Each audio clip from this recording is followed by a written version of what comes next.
channel does not promote any violent, harmful, or illegal activities. All content provided by this channel is meant for an educational purpose only. বেশ কয়েকদিন টানা জিজ্ঞাসাবাদের পর দিনহাটা পুরসভার বেআইনি building এর প্ল্যান পাশে জাল চক্রের সঙ্গে জড়িত থাকার অভিযোগে পুরসভার এক কর্মীকে গ্রেপ্তার করল দিনহাটা থানার পুলিশ। ওই কর্মীর নাম উত্তম চক্রবর্তী। সোমবার গভীর রাতে তাকে গ্রেপ্তার করা হয়। মঙ্গলবার তাকে আদালতে তোলা হলে আদালত তাকে 13 দিনের পুলিশি হেফাজতে রাখার নির্দেশ দেয়। এদিকে সোমবার রাতে দিনহাটা পুরসভার চেয়ারম্যান গৌরীশঙ্কর মাহেশ্বরীকে থানায় ডেকে জিজ্ঞাসাবাদ করছে দিনহাটা থানার পুলিশ। এছাড়াও পুরসভার আরও 4 জন কর্মীকে দিন কয়েক ধরে লাগাতার জিজ্ঞাসাবাদ চালিয়েছে পুলিশ। অতি শীঘ্রই এই ঘটনায় আরও বেশ কয়েকজন গ্রেপ্তার হতে পারে এমনটাই জানা গেছে। দিনহাটা পুরসভায় বেআইনিভাবে বিল্ডিং এর প্ল্যান পাশে জাল চক্রের তদন্ত শুরু করেছে দিনহাটা থানার পুলিশ।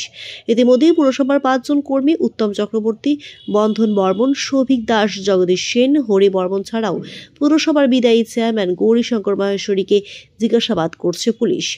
জিজ্ঞাসাবাদের পর এদিন গভীর রাতে উত্তম চক্রবর্তীকে গ্রেপ্তার করা হয়।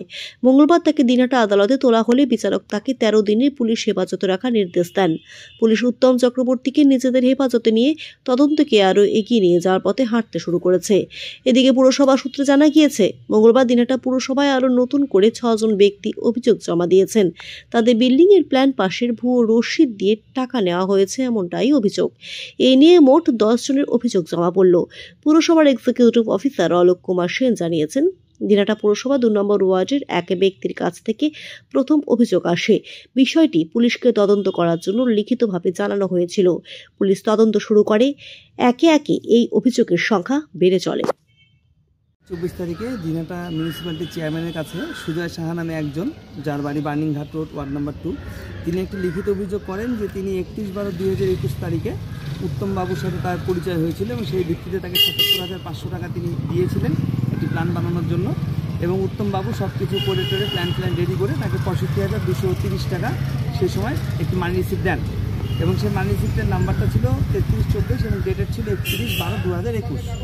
এবং পরবর্তীতে তিনি যখন আবার প্ল্যানটি পুনরায় সংশোধন করার জন্য আজকে এখানে অফিসে জমা দিয়েছিলেন, তখন দেখা যায় যে সে আগের যে রসিদটা ছিল সেই রসিদটা ফেক। সেই ভিত্তিতে তিনি অভিযোগটা দাখিল করেন।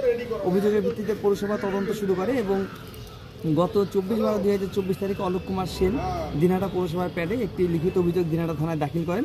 সেই অভিযোগের ভিত্তিতে পুলিশ তদন্তে নামে এবং গতকাল উত্তম চক্রবর্তী নামে একজনকে অ্যারেস্ট করেন এবং আজকে তাকে মাননীয় আদালতে প্রেরণ করেন। এবং তার বিরুদ্ধে বিএনএসের 336(2), 337(3), 340(2), 361(5) ধারায় অভিযোগ নথিভুক্ত হয়।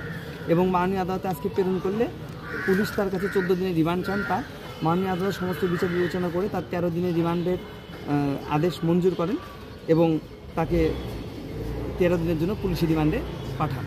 এবং আগামী 13 দিন পর তার অর্থাৎ 12/1/2025 তারিখে তার পুনরায় মাননীয় আদালতে হাজির হওয়ার দিন ধার্য রয়েছে এবং তার জামিনের আবেদন নাকচ করে দিয়েছে। আপনার নিহার রঞ্জন গুপ্তা, সরকারি আইনজীবী, দিনহাটা।